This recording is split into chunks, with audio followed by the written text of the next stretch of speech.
Okay. Random variable in probability theory.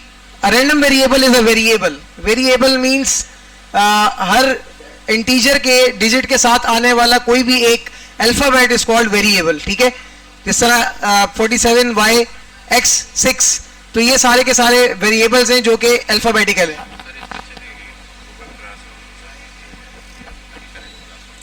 आपका मैंने madam को बताया था, कल बात हुई थी मैडम से, उन्होंने क्या कहा है? क्लास में ज्वाइन करना है, आईडी बना लिए, आईडी बनानी होगी ना, ईमेल आईडी, ईमेल अकाउंट बनाओ, बताओ.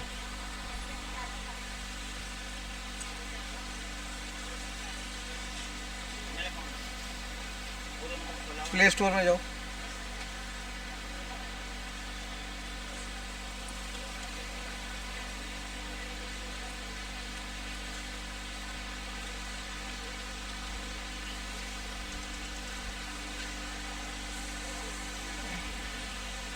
That can take on different value as a result of random events. शाम क्यों?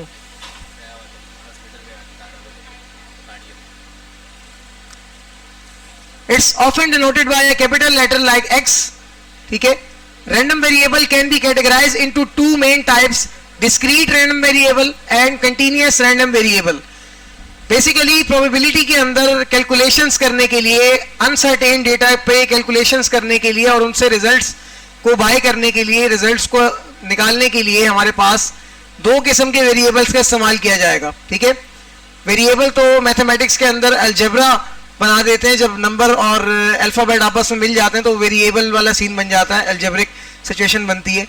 अलबत्ता अगर वही सिचुएशन आपको प्रोबेबिलिटी के अंदर कहीं फेस करनी पड़े, तो यहाँ से आप इसमें इन दो वेरिएबल्स के साथ काम कर सकते हैं प्रोबेबिलिटी में, जिसमें से पहला वाला है डिस्क्रीट रैंडम वेरिएबल और दूसरा वाला जो है वो है कंटीन्यूअस रैंडम वेरिएबल. ठीक है.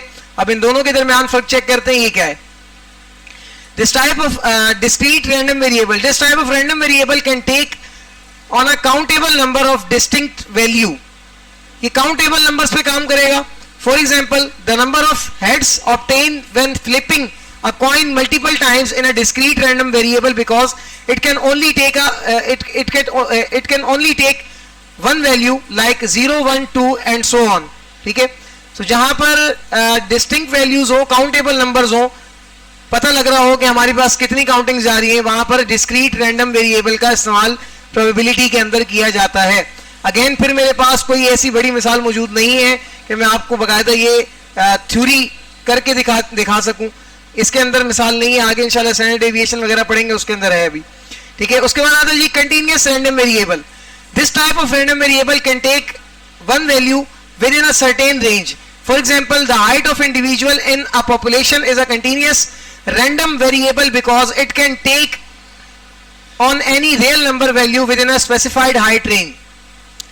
यहां ये कहा जा रहा है कि जो कंटीन्यूअस रैंडम वेरिएबल होता है, इसके अंदर जो नंबर है बेसिकली वो कंटीन्यूअस फॉर्म में रहेगा. ठीक है. वो अपने आप को चेंज करता रहेगा. इट्स मीन मिसाल दी जाए तो पॉपुलेशन की, क्या पॉपुलेशन हमेशा एक जैसी रहेगी? चेंज करेगी अपने आप को. हाइट हमेशा एक जैसी रहेगी? चेंज करती रहती है अपने आप को. ठीक है. सो ये वेरी करेगा आपकी प्रोबेबिलिटी फैक्टर के ऊपर, जिस डेटा पे आप काम कर रहे हैं. आया वो डिस्क्रीट डेटा है, एक ही जगह रोका पड़ा है, या वो कंटीन्यूअस डेटा है, वो मजीद उसके अंदर मजीद स्टेट्स ऐड हो रहे हैं. इन दोनों में से जो भी होगा, फिर उस हिसाब से आप डिस्क्रीट रैंडम वेरिएबल का इस्तेमाल करेंगे. अगर वो चलता जा रहा है मजीद, तो फिर कंटीन्यूअस रैंडम वेरिएबल नंबर का इस्तेमाल करेंगे. अब नीचे मजीद इसकी जो इंफॉर्मेशन है, random variable are fundamental in probability. ये बहुत फायदेमंद है प्रोबेबिलिटी के शोबे में theory, because they allow us to mathematically model and analyze uncertain events. Because ये हमें मदद देता है, अलाउ करता है इस चीज में कि हम मैथमेटिकली जो भी अनसर्टेन इवेंट्स हैं उनको कैलकुलेट कर सके. अनसर्टेन का मतलब फिर वही बात, जहां पर कोई भी चीज स्टेबिलिटी में नहीं है, नशीबो फराज चल रहे हैं, वो अनसर्टेन सिचुएशन होती है. ठीक है. And outcomes, making it possible to calculate probabilities, expected values and various statistical measurements. ठीक है. सो इसकी तस्वीर अगर नहीं ली तो ले लें.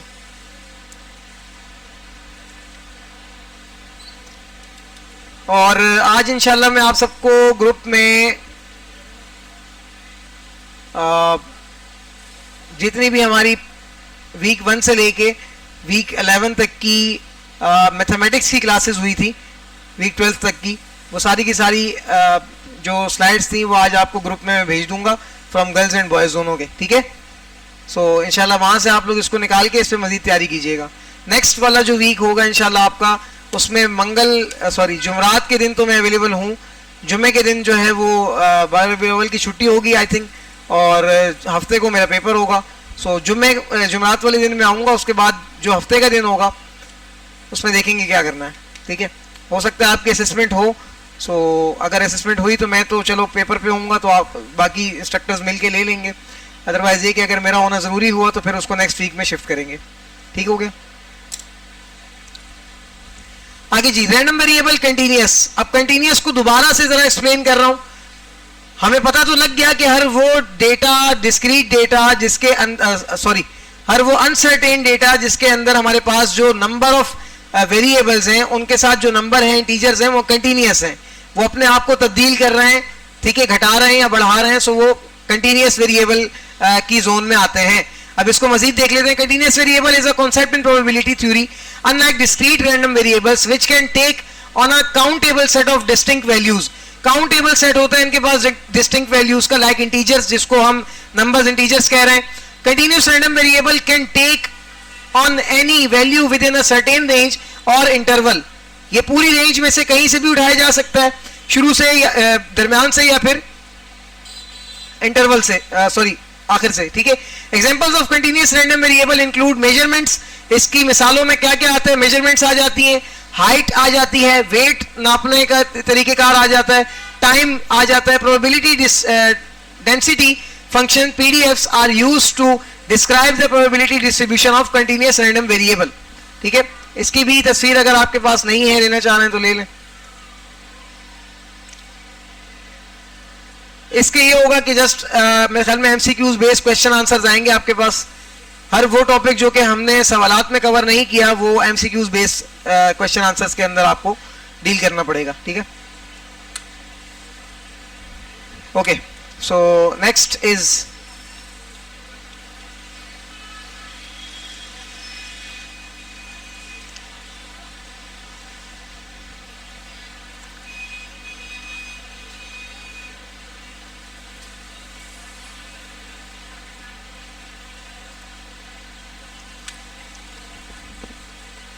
so measure of spread.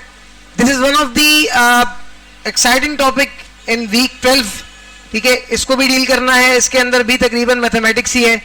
Range की बात की गई है, क्वार्टाइल रेंजेस क्या होती हैं, इंटर क्वार्टाइल क्या होती हैं, ठीक है, और उसके साथ परसेंटाइल किसको कहते हैं, व्हाट इज स्टैंडर्ड डेविएशन, ये क्या होती है, स्टैंडर्ड डेविएशन का कैलकुलेटर, स्टैंडर्ड डेविएशन के फार्मूलाज, ये सारी चीजें हमने इस वाली प्रेजेंटेशन के अंदर डन करनी है। ओके जी, सो रेंज से अगर बात स्टार्ट करें कि भाई रेंज क्या होती है, हमने कल भी रेंज को डिस्कस किया था कि रेंज क्या होती है, और आज हम फिर रेंज को डिस्कस करने वाले हैं मैथमेटिक्स में, स्टैटिस्टिक्स में, जियोग्राफी में और टेक्नोलॉजी में, ठीक है। इन चारों की टर्म्स के मुताबिक हमने डील करना है कि हमारे पास रेंज क्या क्या मायने दे रही है, ठीक है। Range can have different meanings depending on the context. आप किस कॉन्टेक्स्ट में बात करना चाह रहे हैं, रेंज की मीनिंग उसके हिसाब से मुख्तलिफ बनेगी। Mathematics, in mathematics the range refers to the set of all possible values that a function, किसी भी एक फंक्शन के अंदर, किसी भी एक इक्वेशन के अंदर ऑल पॉसिबल वैल्यूज, तमाम की तमाम फ्रॉम स्टार्ट टू एंड, वो सारी की सारी जिस पूरी की पूरी उसमें आती हैं, उसको रेंज कहा जा रहा है बेसिकली, ठीक है। ओके, और set of a data that can take, for example if you have a function that maps number to their squares, the range would be all non negative numbers because every real number squared in non negative, ठीक है। Number 2, statistics, in statistics the range is a measure of the spread of dispersion of a set of data. It is calculated as a difference between the maximum to minimum values in a data set. Statistics के अंदर भी measurement के लिए range का इस्तेमाल किया जाता है, जो कि स्टैटिस्टिक्स की दायरे कार में रेंज को क्या कहा जा रहा है कि भाई एक वैल्यू से लेके किसी एक मैक्सिमम या मिनिमम वैल्यू से लेके मैक्सिमम वैल्यू तक का जितना भी सफर है वो सारा का सारा रेंज में कवर होता है स्टैटिस्टिक्स के अंदर, ठीक है, in a data set. It gives you a idea of how much the data values vary. ये आपको आइडिया देता है कि शुरू से लेके आखिर तक डेटा के अंदर जितनी भी वैल्यूज हैं वो कैसे एक दूसरे पे वेरी करती हैं, ठीक है. तो ये भी रेंज के अंदर स्टैटिस्टिक्स के ऑप्शन के अंदर अवेलेबल है. मजीद आगे geography. In geography range can refer to a series of mountains or hills in a line, often used to describe a mountain range. For example, the Rocky Mountains in a well-known mountain range in North America. Basically, अगर आप geography की बात करने जा रहे हैं तो geography के मुताबिक जो रेंज होती है वो पहाड़ों के सिलसिले को कहते हैं. एक पहाड़ जहां से शुरू होकर जहां तक जाके आखिरी पहाड़ खत्म होता है वहां से तमाम के तमाम पहाड़ों को बेसिकली क्या कहा जा रहा है, जियोग्राफिकल रेंज कहा जाता है, ठीक है. सो इसमें मशहूर जो है वो माउंटेन रेंज इन नॉर्थ अमेरिका. नॉर्थ अमेरिका के अंदर भी एक बहुत मशहूरी पहाड़ी सिलसिला आता है, तो ये उसके बारे में बताया जा रहा है कि जिस तरीके से ये एक एग्जांपल है, ठीक है. अगला आता है जी technology. In technology and electronics the range can refer to the maximum distance over which a device such a wireless router or Bluetooth speaker can transmit data or signals. Electronics और technology के अंदर range उसको कहते हैं कि भाई आपकी बनाई हुई डिवाइस, राउटर, ब्लूटूथ, कुछ भी अपनी सर्टेन दूसरी डिवाइस तक कितनी फासले के बाद अपने सिग्नल्स को ट्रांसमिट करती है, इसको रेंज कहते हैं. यानी कि मिसाल के तौर पे जब आप अपने घर पे वाईफाई चला रहे होते हैं, अगर वो लगा हुआ है फर्स्ट फ्लोर पे और आपका जो है काम वो इन शॉर्ट जो है वो आपको फोर्थ फ्लोर पे जाना पड़ता है, और वहां जाने के बाद आप ये महसूस करते हैं कि आपके पास जो वाईफाई के सिग्नल्स होते हैं उनमें कमी हो जाती है. उसमें वजह क्या आ रही होती है, क्योंकि उसकी जो सिग्नल की रेंज है वो डिवाइडेड है, ठीक है, पार्ट्स में. एक मतलब रेडियस डायमीटर के अंदर का एक मखसूस एरिया है आपके पास, उसी के अंदर उसके सिग्नल्स काम कर सकते हैं. उसके बाद अगर आप उसको यूज करना चाहते हैं और वो काम नहीं कर रहे हुए तो इट्स मीन आप उसकी रेंज से बाहर हैं. सो टेक्नोलॉजी के अंदर जो रेंज का कॉन्सेप्ट है वो ये होता है. सेम एज हमारे पास ब्लूटूथ डिवाइसेस भी होती है मोबाइल के साथ कनेक्ट होने वाली, वो भी अगर मैं एक सर्टेन रेंज के साथ कनेक्ट करूं तो हो जाती हैं, लेकिन अगर मैं मोबाइल को या डिवाइस को उसके दायरे कार से बाहर ले जाता हूं तो डेफिनेटली ब्लूटूथ कनेक्शन भी हमारा टूट जाएगा, और जब वो टूट जाएगा तो इसका मतलब उसकी जो रेंज है वो एक्सीड कर चुकी है. अब क्वार्टाइल रेंज की बात करते हैं जी. क्वार्टाइल रेंज क्या होती है? Quartile are statistical values that divide a data set into 4 equal parts. अगर मैं 100 रुपए को लेता हूं और उसके 4 इक्वल हिस्से करता हूं तो कितने कितने के बनेंगे? 25 रुपए का एक, ठीक है, 4 हिस्से बन जाएंगे 25 रुपए के हिसाब से. सो बेसिकली क्वार्टाइल रेंज जो है वो किसी एक वैल्यू के 4 हिस्से करने का नाम है, ठीक है. Okay. Each containing approximately 25% of a data. वो उस डेटा के कितने परसेंट रिटेन करेगा अपने पास? 25%. There are 3 quartiles. कौन कौन से होते हैं भाई? Quartile 1 first quartile, second quartile and third quartile. Q1, Q2 and Q3. This is the value below which 25 of the data falls. It also known as the 25th percentile. Basically इस quartile 1 के अंदर, first quartile के अंदर आपके पास data का 25% हिस्सा मौजूद रहेगा. और अगर ऐसा होता है, आप 25% डेटा के हिस्से पे काम कर रहे हैं, उसको मजीद 4 हिस्सों में डिवाइड करने के बाद, इक्वली 4 हिस्सों में डिवाइड करने के बाद, सो उसी चीज को Q1 भी कहेंगे, क्वार्टाइल 1 भी कहेंगे, और उसको 25th परसेंटाइल भी कहा जा सकता है, क्योंकि ये परसेंटाइल मतलब परसेंटेज के हिसाब से कौन सा हिस्सा बनता है?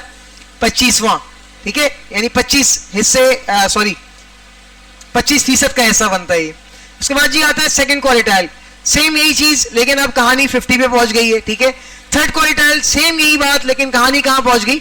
75 पे. और अगर फोर्थ क्वार्टाइल की बात करें तो फोर्थ क्वार्टाइल है ही नहीं. हमारे पास जो क्वार्टाइल है वो कौन सा है? Just quartile range. अगर क्वार्टाइल रेंज आती है तो फिर हम 100 पूरे कर जाते हैं. 100 के अगर 4 हिस्से करते हैं 25% के हिसाब से बनेंगे. सो ये क्वार्टाइल वही कहलाता है. इसके 3 प्रोबेबिलिटी हिस्से बन सकते हैं. एक फर्स्ट क्वार्टाइल है, एक सेकंड है और एक थर्ड है, ठीक है. तीनों को डील किया। द क्वार्टाइल रेंज IQR, एक और चीज आती है फिर हमारे पास जिसको कहते हैं इंटर क्वार्टाइल रेंज IQR। वो क्या होता है? The inter quartile range is a measure of statistical dispersion and is calculated as a difference between third quartile Q3 and the first quartile Q1। ये बेसिकली मालूम किया जाता है Q3 से Q1 के डिस्टेंस को नापने के लिए कि भाई Q3 से Q1 तक कितनी वैल्यू कम हुई, कितनी वैल्यू माइनस की गई, ये नापना है अगर हमने। सो वो जिस तरीके से हम नापेंगे उसको कह रहे हैं इन क्वार्टाइल रेंज। ठीक है, दो तरीके की रेंजेस थी, एक तो नॉर्मल रेंज थी वो हमने ऊपर देख ली, उसके बाद दो तरीके की रेंजेस आई, क्वार्टाइल रेंज और इन क्वार्टाइल रेंज। क्वार्टाइल रेंज के अंदर हमारे पास किसी भी डेटा को कितने हिस्सों में तोड़ सकते हैं? 4 इक्वल हिस्सों में तोड़ सकते हैं। सो वो 100% के हिसाब से कितना बनेगा? 25-25% के हिस्से बन जाएंगे, 25% तेरा, 25 मेरा, इस तरीके से। ठीक है, सो इन क्वार्टाइल के अंदर जब हम 3 से लेके हिस्से नंबर 3 से लेके हिस्से नंबर 1 के दरमियान के डिस्टेंस को मालूम करना चाह रहे हो तो फिर हम इन क्वार्टाइल का कॉन्सेप्ट अप्लाई करते हैं। ठीक है, IQR equal to Q3 minus Q1। ठीक है, इसका एक छोटा सा शॉर्ट फॉर्मूला था। The IQR is used to access the spread of data particularly in the middle 50% of the data set. It is less affected by extreme values, outliers compared to the range or standard deviation, making it a useful tool in data analysis and box and Whisker plot। ठीक है, तस्वीर लेनी है तो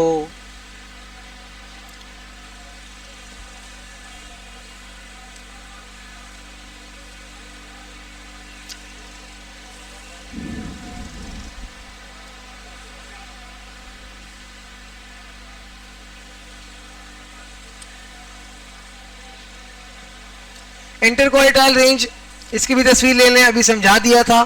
Q3 से Q1 के दरमियान के डिस्टेंस मालूम करने के लिए इंटर क्वार्टाइल रेंज का इस्तेमाल किया जाता है। इससे मजीद इसकी डिस्क्रिप्शन है, इसके फार्मूलाज को डीपली बताया जा रहा है। इसकी तस्वीर ले लें और उसको पढ़िएगा। द इंटर क्वार्टाइल रेंज से लेके extreme values.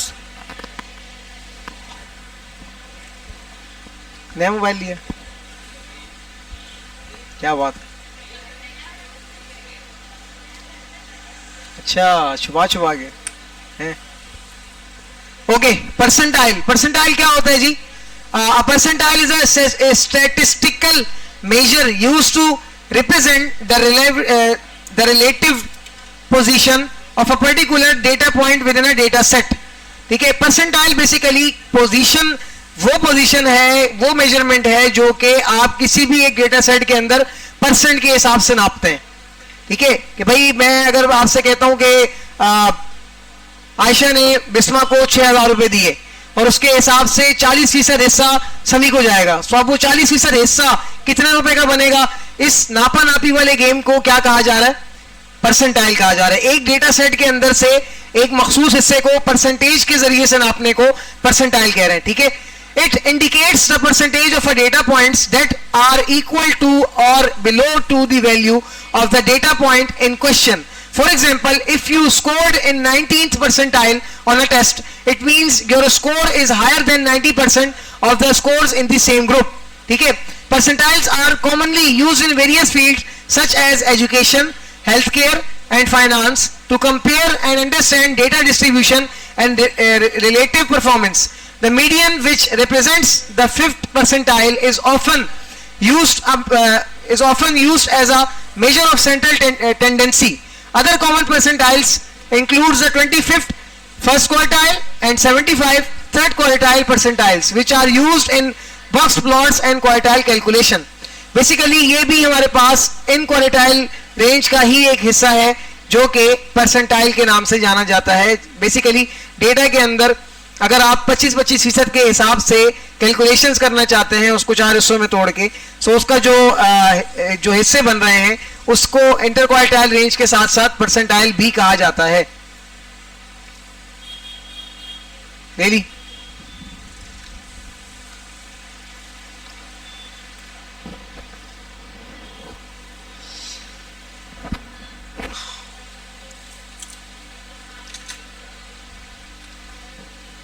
Okay, standard deviation.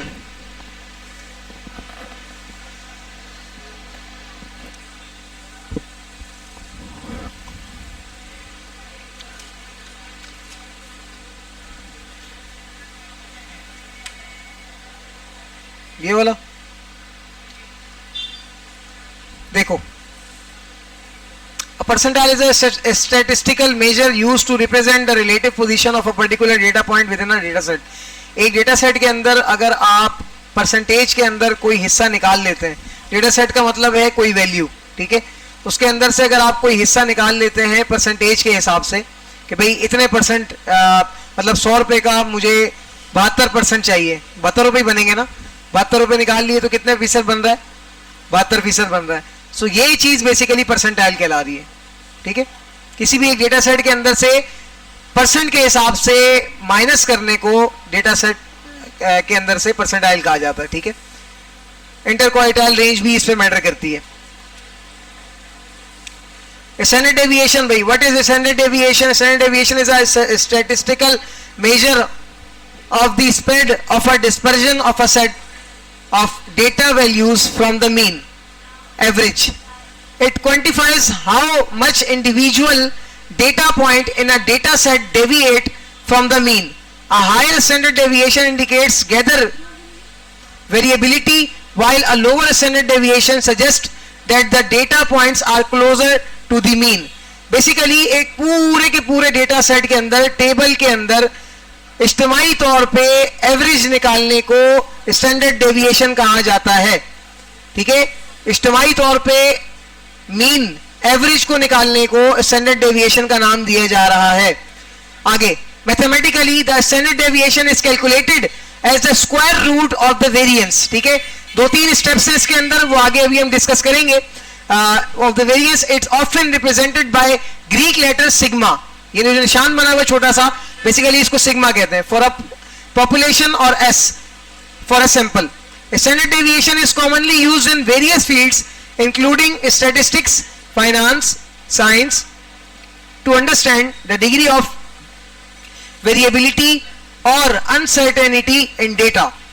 ये तमाम की तमाम अनसर्टेनिटी डेटा पे ही काम करेंगे. स्टैंडर्ड डेविएशन हमेशा आपको उस इक्वेशन के लिए दिया जाएगा जो इक्वेशन अनसर्टेन होगी, जिसके अंदर सवाल भी दुरुस्त नहीं लग रहा होगा, उसको उसकी मीन निकालने के लिए, उसकी एवरेज निकालने के लिए स्टैंडर्ड डेविएशन जैसी सूरत हाल पे काम करना होगा. आगे बढ़ते हैं. स्टैंडर्ड डेविएशन कैलकुलेटर कैसे कैलकुलेट करेंगे भाई? इसको एक कैलकुलेशन छोटी सी यहाँ हुई भी है, इसको देख लेते. Certainly let's consider a real case study. मुझे थोड़ी सी बातों की आवाज आ रही है पीछे से फ्रॉम बॉयज साइड. अगर कोई बातें कर रहा है तो फिलहाल रुक जाएंगे, सुन लें, फिर उसके बाद दोबारा मैं नहीं बताऊंगा, ठीक है. Certainly, let's consider a real case study for calculating the standard deviation of test scores for a group of students in a class. एक क्लास के अंदर बच्चों ने कुछ स्कोर्स हासिल किए हैं और उनकी इज्तिमाई तौर पे हमने उनकी एवरेज देखनी है कि वो कितने परसेंट स्कोर के साथ कामयाब हुए हैं बच्चे, क्या उनकी जो है वो स्टैंडर्ड डेविएशन कैलकुलेटर के मुताबिक क्या उनकी स्टैंडर्ड डेविएशन सामने आती है, ठीक है. अब देखो कैलकुलेशन करना शुरू कर रहे हैं. Suppose we have the following test scores for 10 students. मेरे पास 10 स्टूडेंट्स हैं, 5 from boys and 5 from girls.